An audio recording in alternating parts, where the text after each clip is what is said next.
In this video, we're going to be answering some frequently asked questions and pros and cons of building a barndominium. If you keep watching, I'll answer some frequently asked questions first, and then I'll jump into pros and cons.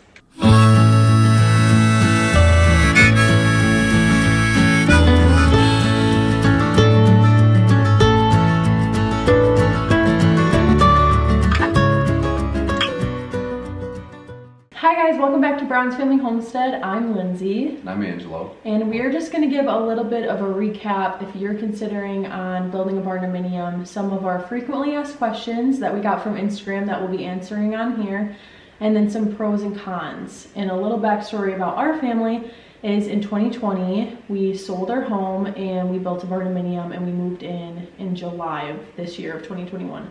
So he's going to share the things that I don't really know about just the gist of our barn that people ask of, like the size and stuff like that. So I'll let him go with that. Yeah, so it's a 40 by 64 pole barn. We have roughly 1,600 square feet of upper living quarters above the barn.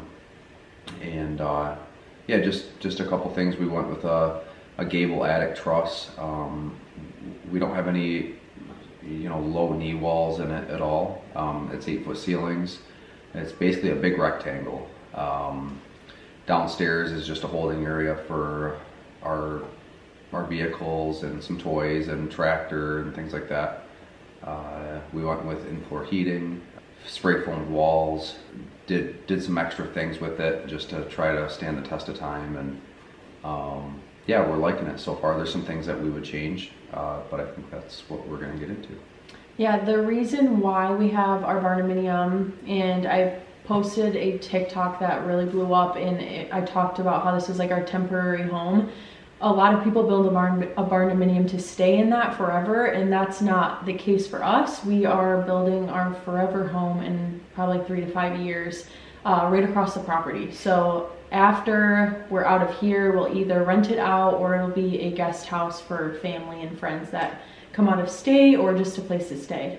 Yeah, so it was a little bit cheaper to get into this rather than build a bigger home that we both dream about. So this was a good way to get on the property, get our kids here, and we don't regret it at all. I think this is a great first move for us. It gets us out here. We're already starting to hunt on the land, and already have plans for livestock and different animals. And this at least gets us here to start those projects, rather than taking trips back and forth all the time. So we were in a little 800 square foot cabin, and it was great for us, but we kind of outgrew it.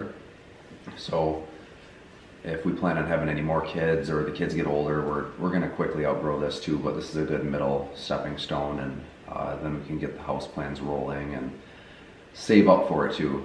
We just went through a big material hike in price due to COVID and other economic issues, but yeah, it wasn't a great year to build, that's for sure. But it would have set it even further over if we would have built a house with those kind of prices. So this was pretty affordable. We don't have a specific number that our budget kind of went out the window. That's like our number one question, is how much the barn is. So like, I'm sure a lot of people on here are going to ask how much was our barn, and then yeah, I don't know. I'd have to sit down and do some really financial background stuff with it, because material was on its way up the entire time. So let's say lumber, no one was even giving us a quote on lumber packages. It was changing every 24 hours. So now it seems like it's stabilized, it's plummeted again down to normal prices, and so there's certain things that are still really high, but nothing like it was several months ago when we were really framing this place out. We went with a local contractor for it. His labor price was pretty affordable, just to kind of finish the barn off, but then he studded out our living quarters up here, and then we kind of took it from there. But for now, I'm going to get into some questions that people asked on Instagram. Is it more effective than a traditional home? How does it compare? Yeah, I mean, we're only in 1,600 square feet, and I know that's big to some people. We have a family of 5, so that's not very big. So it is pretty efficient. Things that we went forward with, that I'm glad that we did. We did spray foam the entire thing, spray foam the floor joist, all the walls. We did in-floor radiant heat in the concrete on the main level, which we're just the last few days starting to feel that our furnace isn't running as much up here because it's radiating from the bottom up through our floor. So that's going to be pretty efficient. We are running off a heat pump for air conditioning and heat. So we're doing electric heat, but it's really efficient. So there's no natural gas out this way, so everyone has propane. So our backup furnace is propane. So once our heat pump gets down to 10 degrees Fahrenheit, then it'll switch over to propane forced air. That somebody asked, how are the kiddos doing on the daily stairs? Do they have railings? And yes, we have railings. It's not as bad as I thought it was going to be. I thought it was going to be really challenging because we have a 3-year-old, we have an almost 2-year-old, and then we have a 9-month-old. So I can get one trip. I thought I was going to have to do trips for almost all of them all the time, but no, I can go up and down if I wanted to with all 3. Going up is a lot easier. Going down is way more challenging because the 2-year-old has a really hard time going down. So it has its days where I'm not really feeling it to go down just because it's kind of hard. And with groceries, yeah, that makes it a little bit more challenging, but it's not something where I'm like stewing over it up here, just like dreading the stairs or anything. If anything, it's good for us and it's good for the kids to learn how to use stairs. So yeah, I think a lot of people were joking around with us, especially contractors that were coming through. They were saying, "No, just wait for the stairs. You're gonna get sick of them." I don't think we're really sick of them. I think we just know that they're there and that we're gonna be here. We don't have a choice now. This is in. There's a lot of people locally around us that are. I think there's a lot of people doing barndominium projects as a whole, but locally there's a couple projects going on, and it seems like everyone is doing main level barndominium. So they're splitting their main floor plan on the main level with their living quarters, and I don't think there's anything too wrong with that. I just kind of like being up on a second story and looking out over the property. who did you finance through?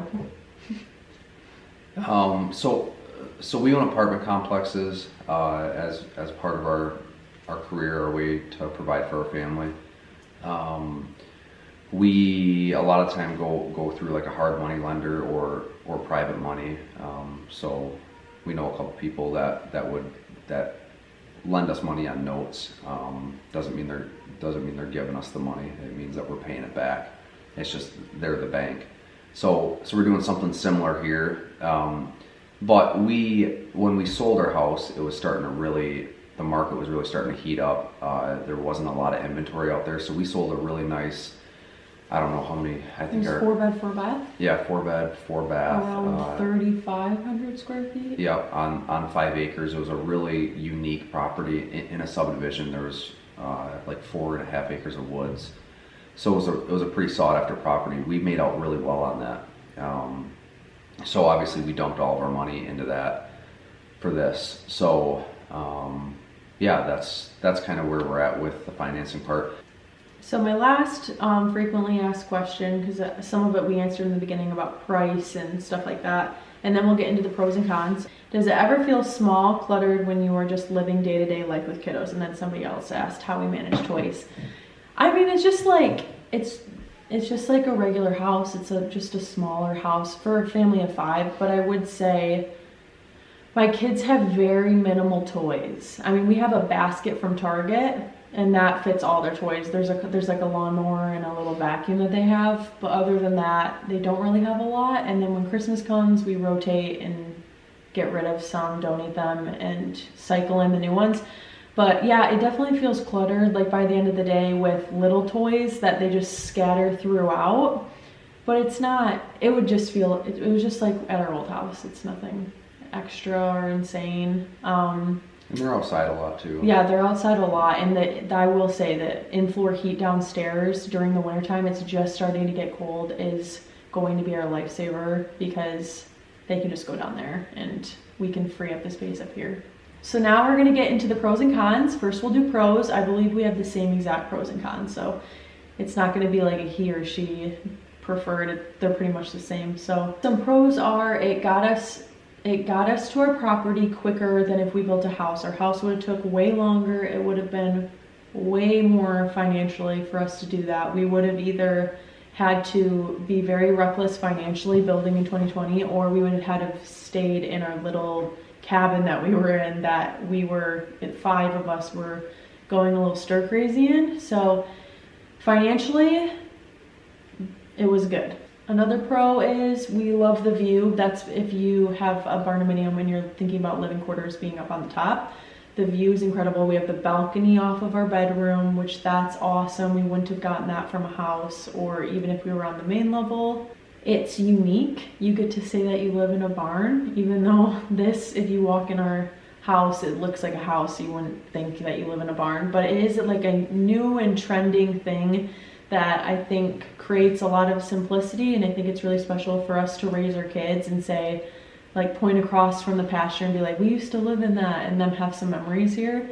So it's definitely, even though it's a little bit tight, it's special for our kids to be able to, all of us, say that we lived in here. Now on to some cons. I'll let him talk about the first one, and that's about our ceiling. Yeah. So we had we went with 14-foot ceilings on the main level, and then we went with a 40-foot wide truss, and we went with a 12-12 pitch roof, which is pretty steep. We went with a 12-12 pitch because we didn't want what they call knee walls, where if you've ever been into a space where you're in an upper level and you can see the roof line, that's a knee wall down there, and usually it's 4 to 5 feet. We didn't want that. We wanted 8-foot ceilings in it, so we went with a 12-12 pitch roof. So it's a very steep roof, and with that, it made it a very tall building. Everything settles and shifts a little bit, but we're getting some pretty bad shifting. Nothing structural, it's everything to do with the drywall upstairs. None of our walls are cracking, but our ceiling, our seams and our butts, they're all cracking pretty good. So, you know, we're gonna let it sit for a year and have the contractor come in and cut it out and, you know, kind of start those joints over. But it's kind of been a bummer. You know, everything's brand new in here, and there's constantly a new crack in the seams. Honestly, I think all of our cons, I'm pretty sure all of our cons are just being on the top. And that's not us saying that you shouldn't live on the top. I think it's really cool being on the top. But that's when I think things get a little bit more challenging with as far as our ceiling and then the stairs, and my fear of storms and tornadoes, not having a basement. But I mean, we wouldn't have that even if we were on the main level of the barn. So I think just being up high brings a little bit of an unsafe feeling at times, even with fires. I would definitely, if you have the money, which we opted out of this, which I regret doing, we don't have any windows on our east and west side, and we could have, and that's the side of the roof, so you have to do dormers, and we chose not to do any dormers because it was going to be a little bit more money, and so we just have windows at each end of our pole barn, so 64 feet apart. We have, you know, bigger windows and a sliding glass door in our bedroom, but just to get more natural light and just to kind of see everything what's going on, I would have definitely done a couple dormers, and it would have been well worth it. So hopefully that helped you if you're considering building a barndominium and you haven't quite made the leap yet, or you have property and you're just waiting to build. Those are some of our pros and cons if you're thinking about building on an upper level of a barn. That's not typical, but it's also awesome at the same time. So Hopefully we answered some of your frequently asked questions and you learned something today. If you did learn anything, or you're also building a barndominium or you have one already, comment below because we'd love to connect with you. And that is it for this weekend's video, and we'll see you again next weekend.